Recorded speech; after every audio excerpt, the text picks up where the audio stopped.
Well, it's Easter, which is a traditional time for watching swords and sandals biblical epics like The Robe, Prince of Egypt, or the Ten Commandments. So, in that spirit, we saw Godzilla X Kong, the new Empire, or the Ten Kongmandments. Because part of the reason that I gave in to the hype was that curiosity did get the better of me because at the end of the day, I'm still a fan of monsters and stuff. So curiosity got the better of me, and I watched some clips online, and oh my god, it was like pulling exact like story beats from the story of the Exodus. Like the part where Moses Kong comes in, he sees his enslaved people and sees the one that's fallen, he's getting whipped by the slave driver, so then Kong, Moses, whatever, jumps in and kills the guy and incurring Pharaoh's wrath. It's like, oh my god, this is exact story beats from the Exodus. So, what better weekend to see a biblical movie with giant monsters in place of Moses? So gave into the hype with that, and just the general excitement in the monster community, and partly because of Scar King as well, because I was admittedly curious about them adding another character to sort of Kong's broader mythology, right? Because of course the original King Kong is just Kong and the Empire State Building and Fay Ray and T-Rex, but then subsequent movies like King Kong Escapes adding my boy Mechanicong to the mythology, who is like the best addition since the original movie.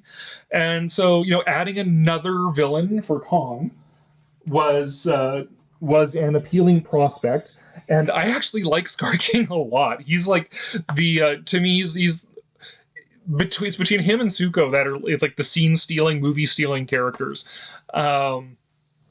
which is a benefit to this movie, that because it was relying so heavily on the monsters, that the monsters were actually like engaging enough characters.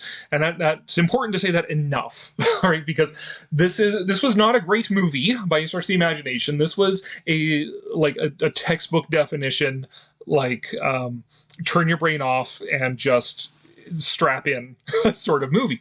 My wife actually compared it a lot to Godzilla Final Wars, which, like, yes, definitely. Like, this is a movie where you're just in it to watch monster fights, and it's ridiculous, and it's fine that it's ridiculous. There is nothing of any intellectual significance.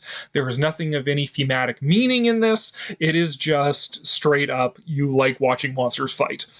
And so it's a lot like Final Wars in that respect. And so it's good then that the monsters were able to carry it really well. Seeing what was happening with Kong, Godzilla was just sort of there. He's Kong's horse. Shimo is best doggy, but he's Scar King's horse. Zuko begins a little dick, but he actually had like a nice story arc for a giant baby ape. But Scar King, actually, like, what a douche he was. They did a really good job of just emoting what a douchebag that Scar King was, King Louis, whatever. And I liked him as a character. I liked that he was just like this evil, douchey giant ape. And I liked that he was a giant ape, but he was different from Kong. He's like an anti-Kong. He's an evil Kong, but he's not just King Kong, but evil. He's more like a chimpanzee or like an orangutan, hence King Louis. His more acrobatic fighting style. The whip is ridiculous. Like, this movie didn't understand how vertebrae work. Like, a spinal column does not stay in one piece when all the tendons have rotted away. But whatever. But his having a whip for a weapon and that sort of thing. He was actually a really engaging villain for one that didn't talk and was just a giant monster in a giant monster movie. But it was really good that these monsters carried it, because this movie kept the humans to such a small part of it. That was actually really effective. I think they did that. They what every monster fan wants, which is less people, in a really effective way. Because you have, like, on the scale, we're looking at the Monsterverse. You actually see like every version of this in the Monsterverse. So Godzilla 2014 is the worst, where the monsters are literally interrupted by these boring humans in a boring story that could have been pulled from any disaster movie. And to a slightly lesser extent, Skull Island. That had a more engaging story, like had more thematic depth to it. But certainly had its flaws, which, you can watch the honest trailer with the director because he knows the flaws in his movie. Um, but you had too many characters going on in it. So it focused a little too much on them in some ways. At least ones that weren't as important. Like, we don't need to focus as much on Brie Larson's character or Tom Hiddleston's character, because in a lot of ways it's between Kong and Samuel L. Jackson's character. King of the Monsters, I thought, did the best job of it, where you still had the human story, but the human story actually drove along and motivated the monsters. The monsters were doing what they were doing because of what was happening with the humans. And then GVK tried to cut the human action a bit, but not enough. So the human action we did have was still, a lot of it was needless. Like, we didn't need Millie Bobby Brown and her whole group of characters. You could have written them out completely and strengthened the Apex characters, and that would have been a better movie. But in this one, it's like, okay, Rebecca Hall is there to deliver dry exposition. Gia is there to communicate with the monsters. Dan Stevens is there to be dreamy and be the cool guy, but he's not overdone as the cool guy. I was worried I wasn't going to like him because he's the cool guy, but actually he was not overexposed. And same thing with Brian Tyree Henry's character, Bernie, who I didn't like in the last movie, but in this one he was so limited that he was primarily comic relief and playing off of Dan Stevens' character, that it actually worked really well. So I wasn't irritated by any of the people in this. So that worked out. And then the Iwi, see, this is actually more of the movie I wanted out of GVK. Because GVK introduces all these concepts like the Hollow Earth and things like that, and this war between the apes and Godzillas, but it doesn't explore any of it. It's just about gotta fight monsters fight. And so this had more of what I wanted. Like, it's exploring, okay, what was the fight between the apes and the Godzillas? What is the Hollow Earth? What was the Eewee's connection with the surface? I mean, it doesn't make any sense. There's a huge gaping plot hole now, where, like, in Skull Island and King of the Monsters, they sort of are describing Hollow Earth as like subterranean, like catacombs in the crust of the Earth, whereas GVK just went whole hog. No, it's in the center of the Earth. There's warp gates to get there, and those warp gates will, like, strip your flesh off and turn you inside out. If you're not prepared, if you're not in a proper vehicle for it. Well, then how the heck did the Iwi possibly get to Skull Island? I guess riding Mothra? I don't know. Whatever. No, they didn't give it any thought, so I'm not going to give it any thought.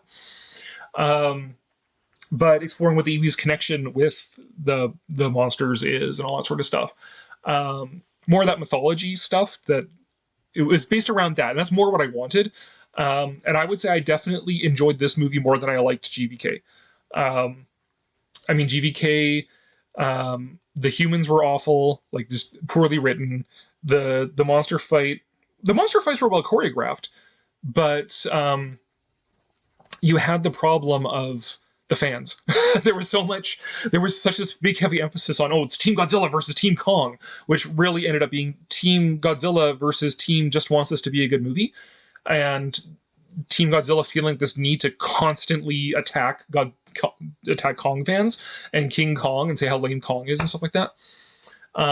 Didn't much care for that, and that soured me to the whole movie, and to a large extent the whole MonsterVerse. But this dialed it back. It didn't have that pressure. The worst thing about GVK was the fans. This didn't have that pressure. The most complaint I've seen about it in that respect is that there wasn't enough Godzilla in it, which personally, like, I think you could have written Godzilla out of this entirely. Because how I think GVK should have ended was that Mechagodzilla kills Godzilla, and then Kong destroys Mechagodzilla, which then by proxy gives Kong the title of king, and then you could have had just a whole movie on King Kong, the new empire, and then the after credit scene could be a Godzilla egg hatching. But just have another movie without Godzilla in it. You can reference him, but don't have him in it. Because this did, in a lot of ways, feel almost more like a sequel to Skull Island than it did like a sequel to GVK. Even though it used the environment introduced in GVK, it still was wrapping up what felt like more threads from Skull Island, with the Skull Islanders, the Iwi, and all that sort of stuff. Yeah, so I mean, you could have just written Godzilla out of this entirely, and it would have been a fine movie. So sorry, I guess, Godzilla fans. I am one, but whatever, not enough. If you like Kong at all, then you're not a real fan or something like that. Whatever. Um, yeah, and it was fun. I will also say to see um, Mothra and Kong in a movie together. Finally, not one that was written that I wrote by AI. But I mean, not that it's sort of not real Mothra. I guess maybe this is where I'm like okay with them not having if they made a movie without Godzilla set in the MonsterVerse, is that it's always, to me, it's Godzilla with an asterisk. It's Mothra with an asterisk. I don't see them as like the real Godzilla, the real Mothra. Rodan in King of the Monsters was fine and has the best Rodan scene of any movie ever. Ghidorah in King of the Monsters was fine. But it's always sort of, it's not like really Godzilla, it's not really Mothra. And then they're sort of plunked into this whole other world that was made with all these other monsters that aren't as cool as the Toho ones. And I will say, in this one, I thought, like Cilia is probably one of my favorite of the original monsters that they've made for the MonsterVerse, but that could have been Kumanga when Godzilla goes and goes after Tiamat. Like that could have just been Manda. But whatever, had to pay money to get that right. So I would have been fine without having Godzilla in it because to me it's not even really Godzilla anyways. But either way, Mothra. I like that they sort of redesigned Mothra so she's not quite as edgy, because not without spikes everything all over the place. Because Mothra's power is life, death, and rebirth. It's not having spikes everywhere. In this movie in particular, her role was to go, okay, boys, now you've had your little fight, but we got a bigger problem to deal with. So you gotta work it out, and then we gotta go take on Scar King, okay, guys? Like, yes, mom, okay. Like, that was her role in the movie. And she did acquit herself well in the anti-gravity scene. That was, again, another well-choreographed fight scene. There you go. And I like that Tsuko had his growth and his arc and became a little hero there. So that was all good. That was all satisfying. Yeah. So, but yeah, this could have been just a Kong movie. It was essentially a Kong movie, just guest starring Godzilla. And I think overall, on the balance, I would still say that King of the Monsters is my favorite of the MonsterVerse movies. This is, I think, it had the best balance. Had the classic monsters such as they are, and it had the best human story, I thought, and good action and all sorts of stuff. And then it might be this one actually is my second favorite one. Skull Island said had its faults, had more thematic heft to it, but I mean, really, what I always say about that is the best thing about it is that it wasn't just an attempt to remake King Kong. So is what it is. So I probably enjoyed this one more than I enjoyed Skull Island, although I still thought Skull Island was fine. And then GVK and Godzilla 2014 are like way at the bottom of the five. They're way at the bottom. So it was a fine turn your brain off movie, a weird adaptation of the Ten Commandments. And yeah, I guess, I was wrong, whatever, I gave in, and I actually had a decent enough time enjoying myself, just turning my brain off, and just enjoying a weird little ridiculous popcorn movie. It was all right. It was all right. And I did resist. We drove by, but I did resist going into the Toys R Us afterwards. I'll probably wait out and buy the Haya Scar King figure, just because, like, if I'm gonna bother, I might as well get a decent one. So I obviously didn't hate it. I'm considering buying Scar King to add to the Kong, the Kong collection here. So yeah, it was all right. In my trailer reaction, I sort of defined it as like, can this movie save the MonsterVerse? And somebody in the comments asked, save it from what? Like, what's wrong with the MonsterVerse? Well, I mean, I've shared what I thought was wrong with the MonsterVerse. I would say for me, I don't know if it saved it, but it certainly it's so uneven. It's like bad movie, good movie, bad movie, good movie. So Yeah, well, who knows? The next one will either be terrible or maybe it'll be fine. If there isn't even next one, there wasn't an after credit scene. Come on, you gotta be kidding.